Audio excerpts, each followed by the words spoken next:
যখন শহীদদের আত্মা যখন আল্লাহর কাছে পৌঁছায়, আল্লাহ রাব্বুল আলামিন সেই আত্মাগুলোকে সবুজ রঙের কিছু পাখির মধ্যে প্রদান করেন এবং সেই পাখিগুলো আরশের নিচে লণ্ঠন আছে এখানে বসে থাকে এবং তারা জান্নাতের যে কোনো জায়গায় যায়, ঘুরে খাবার খায়, আবার ফিরে আসে।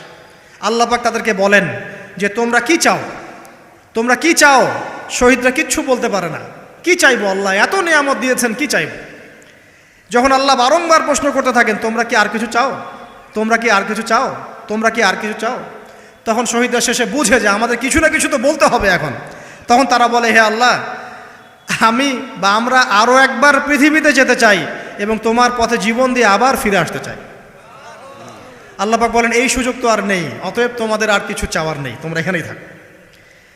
আরেকটা হাদিস শোনেন, রাসূলুল্লাহ সাল্লাল্লাহু আলাইহি ওয়াসাল্লাম বলেছেন, এই হাদিসটা ওমর রাদিয়াল্লাহু আনহু থেকেও এসেছে, হে মুসলিমরা, তোমরা যদি